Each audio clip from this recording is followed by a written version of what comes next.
নমস্কার, মিশন 100 চ্যানেলে সকলকে স্বাগত।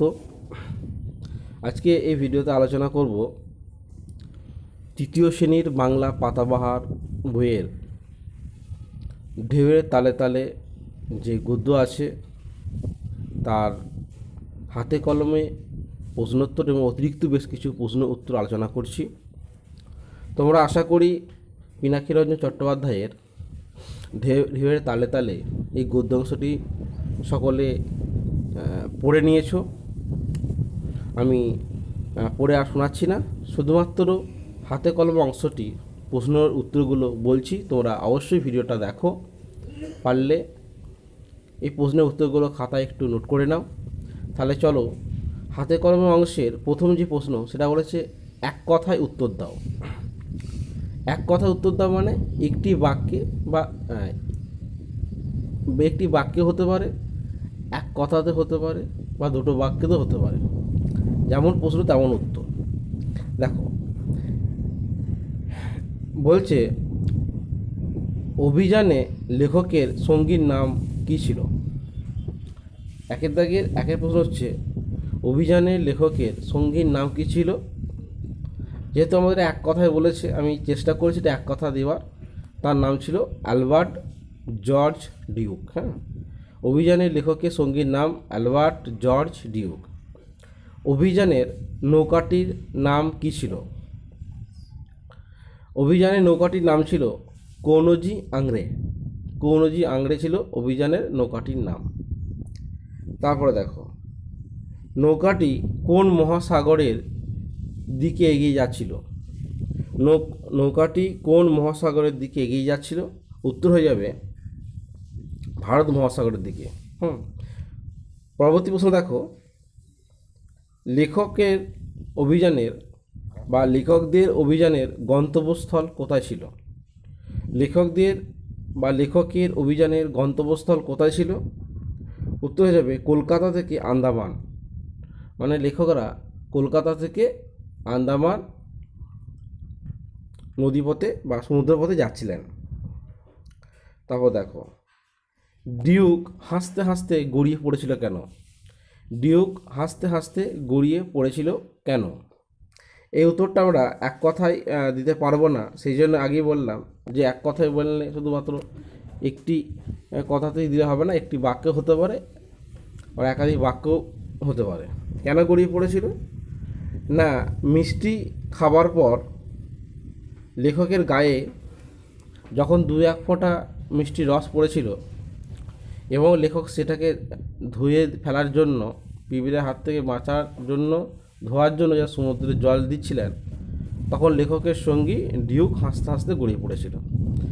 কেন গড়িয়ে ফেলেছিল, কারণ 200 মাইল পথ পেরিয়ে সমুদ্রের এত দূরে পিঁপড়ে আসা সম্ভব নয়, তাই তার বন্ধু ডিউক হাসতে হাসতে গড়িয়ে পড়েছিল। তারপরে দেখো, দুপুরবেলা মাছের সঙ্গে কার লড়াই চলছিল। দুপুরবেলা মাছের সঙ্গে কার লড়াই চলছিল।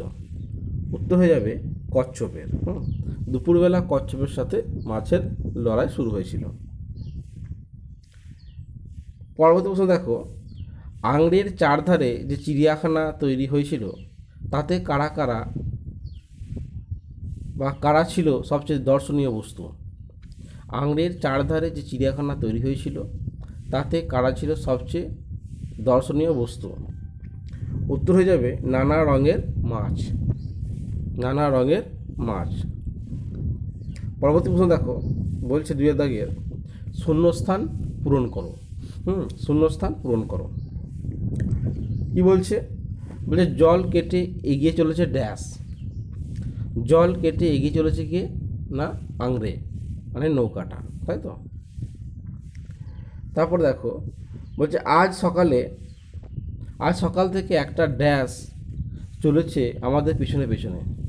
আজ সকাল থেকে একটা ড্যাশ চলেছে আমাদের পিছনে পিছনে। উত্তর হয়ে যাবে একটা বিরাট কচ্ছপ। বিরাট কচ্ছপ চলেছে আমাদের পিছনে পিছনে।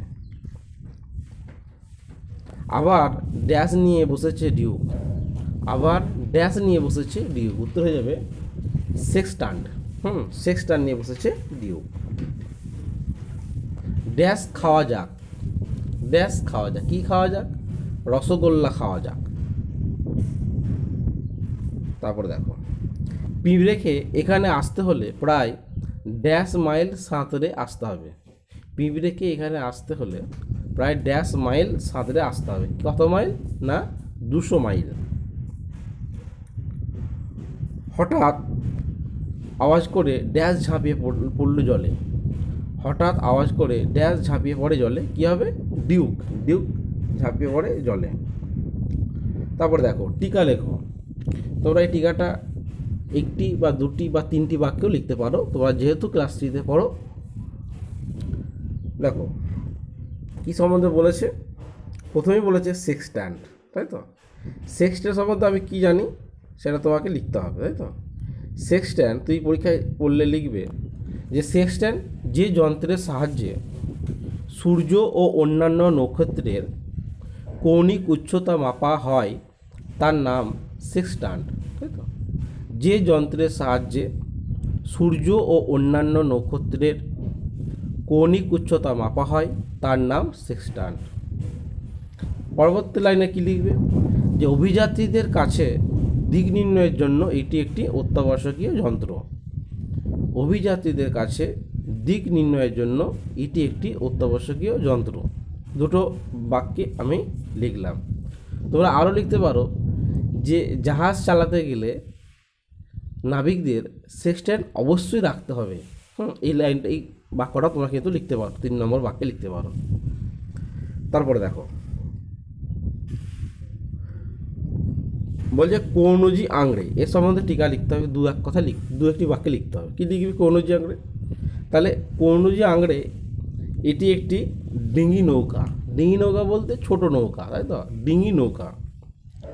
প্রথম একটা বাক্য হলো, লেখক মীনাক্ষীরঞ্জন চট্টোপাধ্যায় ও লেখকের সঙ্গী বন্ধু জর্জ ডিউক কলকাতা থেকে আন্দামানে যাত্রাপথে এই নৌকা ব্যবহার করেছিলেন।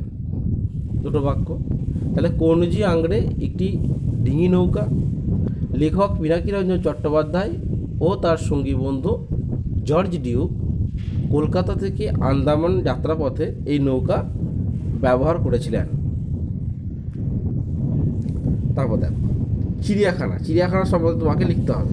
কী লিখবে তুমি? চিড়িয়াখানা যেখানে বন্য প্রাণীদের বন্দি অবস্থায় সংরক্ষণ ও গবেষণার জন্য রাখা হয় তাকে চিড়িয়াখানা বলে। যেখানে বন্য প্রাণীদের বন্দি অবস্থায় সংরক্ষণ ও গবেষণার জন্য রাখা হয় তাকে চিড়িয়াখানা বলে। পৃথিবীর সব শহরেই ছোট বড় চিড়িয়াখানা রয়েছে। পৃথিবীর সব শহরেই ছোট বড় চিড়িয়াখানা রয়েছে। তেমনি পশ্চিমবঙ্গের কলকাতাতে রয়েছে একটি বড় মাপের চিড়িয়াখানা। তোমরা যারা গেছো কলকাতায় তারা নিশ্চয়ই দেখতে পেয়েছো এই চিড়িয়াখানা, জাদুঘর। তারপর দেখো, রসগোল্লা। রসগোল্লা সাদা রঙের এক প্রকার ছানার মিষ্টি। রসগোল্লা হচ্ছে সাদা রঙের এক প্রকার ছানা, দুধের যে ছানা হয় ওই ছানার মিষ্টি। এটি চিনি বা গুড় দিয়ে তৈরি করা হয়। তোমরা চিনি রসগোল্লা খেয়েছো, আবার শীতকালে খেজুর গুড়ের রসগোল্লা খেয়েছো। তাই চিনি বা গুড় দিয়ে এই রসগোল্লা তৈরি করা হয়। 1860 সালে বাংলায় প্রথম রসগোল্লা তৈরি করেন হারাধন ময়রা। 1860 সালে বাংলায় প্রথম রসগোল্লা তৈরি করেন হারাধন ময়রা। পরবর্তীকালে নবীনচন্দ্র দাস রসগোল্লাকে আধুনিক রূপ দেন। রসগোল্লাকে আধুনিক রূপ দেন বলতে বর্তমানে যে স্পঞ্জ যে রসগোল্লা যেটা প্রচলিত, সেই রসগোল্লা কিন্তু প্রকৃত সৃষ্টিকর্তা কিন্তু এই নবীনচন্দ্র দাস।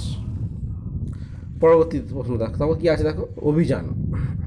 অভিযান হচ্ছে একটি চূড়ান্ত উদ্দেশ্যকে সামনে রেখে কোনো দুঃসাহসিক কাজ করাই হলো অভিযান। একটা চূড়ান্ত উদ্দেশ্যকে সামনে রেখে কোনো দুঃসাহসিক কাজ করাই হলো অভিযান। আমাদের পাঠ্যাংশে কলকাতা থেকে আন্দামান সমুদ্র যাত্রা, সেই দুঃসাহসিক অভিযানের কথা এখানে বলা হয়েছে। হলো তারপরে দেখো এবার বলছে বাক্য তৈরি করো, 4 দাগে বাক্য তৈরি করো বলতে কি বলছো, বাক্য তৈরি করো মানে হচ্ছে বাক্য রচনা করো, বাক্য তৈরি করো মানে বাক্য রচনা করো। তাহলে করি আমরা, আমি আমার মতো বলছি, তোমরা নিজেরা আরও ভালো পারলে করবে। সমুদ্র, সমুদ্র দিয়ে তাহলে এমন একটা বাক্য তৈরি করতে যার মধ্যে সমুদ্র এই শব্দটা থাকবে। আমি পুরীর সমুদ্রে বেড়াতে গেছি, তাই তো, আমি পুরীর সমুদ্রে বেড়াতে গেছি। তাহলে দেখো সমুদ্রের কতটা আছে। কচ্ছপ, কচ্ছপ এমন একটা বাক্য বলো যার মধ্যে এই কচ্ছপ শব্দটা থাকবে। কি লিখেছি দেখো, বর্ষাকালে কচ্ছপ ডিম পাড়ার জন্য পুকুর থেকে উপরে উঠে আসে। এটা আমাদের গ্রাম বাংলায়, আমরা গ্রাম বাংলার ছেলে দেখেছি যে বর্ষাকালে যখন অতিরিক্ত জল হয় তখন কচ্ছপ ডিম পাড়ার জন্য পুকুর থেকে উঠে আসে, যেখানে কুটি বাগান থাকে সেখানে এসে কিন্তু ডিম পাড়ে, আবার ডিম ফুটে বাচ্চা হলে আবার নিয়ে কিন্তু জলে চলে যায়, তাই তো। তারপরে দেখো নৌকা, নৌকো দিয়ে বাক্য রচনা। জেলে মাঝিরা নৌকো নিয়ে মাছ ধরতে যায়, তাই তো, জেলে মাঝিরা নৌকো নিয়ে মাছ ধরতে যায়। তারপর দেখো পিঁপড়ে, পিঁপড়ে কী দিয়ে, পিঁপড়ে দিয়ে কী বাক্য রচনা করবো না, ঝড় বৃষ্টির আগে পিঁপড়েরা মুখে করে ডিম বয়ে নিয়ে যায়। ঝড় বৃষ্টির আগে পিঁপড়েরা মুখে করে ডিম বয়ে নিয়ে যায়। তারপর দেখো সাঁতার, আমি পুকুরের জলে সাঁতার কাটি, আমি পুকুরের জলে সাঁতার কাটি। তারপর দেখো ঘুড়ি, আমরা মাঠে ঘুড়ি ওড়াই, আমরা মাঠে ঘুড়ি ওড়াই। বিপরীত শব্দ লেখো, বিপরীত শব্দ লেখো। বিপরীত শব্দ কী হবে দেখো, হচ্ছে বিরাট, বিরাটের বিপরীত কী হবে দেখো, বিরাটের বিপরীত হচ্ছে ক্ষুদ্র। পিছনে, পিছনের বিপরীত কী হবে সামনে। বন্ধ, বন্ধুর বিপরীত কী হবে খোলা। ঠিক এর বিপরীত কী হবে ভুল। দিন এর বিপরীত কী হবে রাত। আবার বলছি, বিরাট, বিরাটের বিপরীত হচ্ছে ক্ষুদ্র। পিছন এর বিপরীত হচ্ছে সামনে। বন্ধ এর বিপরীত হচ্ছে খোলা। ঠিক এর বিপরীত হচ্ছে ভুল। দিন এর বিপরীত হচ্ছে রাত। এবার দেখো বলছে পাঠের অতিরিক্ত প্রশ্নগুলির উত্তর দাও, পাঠের অতিরিক্ত প্রশ্নগুলির উত্তর দাও। এগুলো তোমাদের পরীক্ষায় আসতে পারে, সেই জন্য আমি এটা অ্যাড করে দিয়েছি ভিডিওতে, তোমরা অবশ্যই লিখে নেবে। বলছে ঢেউয়ের তালে তালে পাঠ্যাংশটি মূল কোন বই থেকে নেওয়া হয়েছে। ঢেউয়ের তালে তালে পাঠ্যাংশটি পিনাকিরঞ্জন চট্টোপাধ্যায়ের মূল কোন বই থেকে নেওয়া হয়েছে। উত্তর হয়ে যাবে ঢেউয়ের তালে তালে পাঠ্যাংশটি পিনাকিরঞ্জন চট্টোপাধ্যায়ের আন্দামান অভিযান বই থেকে নেওয়া হয়েছে। ঢেউয়ের তালে তালে পাঠ্যাংশটি পিনাকিরঞ্জন চট্টোপাধ্যায়ের আন্দামান অভিযান নামক যে বই তার থেকে নেওয়া হয়েছে। বলছে একজনের সঙ্গে বেশ ভাব জমে উঠেছিল, একজনের সঙ্গে বেশ ভাব জমে উঠেছিল। এই একজনটা কে বা সে কে, এখানে এই একজনটা হচ্ছে, সে হলো একটা ছোট্ট পাখি। লেখক কিসের জল দিয়ে চা বানিয়েছিল। লেখক এবং তার সফরসঙ্গী জর্জ ডিউক কী দিয়ে চা বানিয়েছিল, কিসের জল দিয়ে। উত্তর হয়ে যাবে সমুদ্রের জল দিয়ে চা বানিয়েছিল। পরবর্তী প্রশ্ন দেখো, লেখকের গান শুনে কারা পালিয়ে গিয়েছিল। লেখকের গান শুনে কারা পালিয়ে গিয়েছিল। উত্তর হয়ে যাবে সমুদ্র শুশুকেরা। সমুদ্র শুশুকগুলো পালিয়ে গিয়েছিল। তারপরে প্রশ্ন দেখো, বলছে লেখকরা কিসে করে রসগোল্লা নিয়ে গিয়েছিল সমুদ্রে যাত্রার পথে। লেখকরা কিসে করে রসগোল্লা নিয়ে গিয়েছিল, টিনের করে, টিনের পাত্রে, টিনের করে বা টিনে ভরে।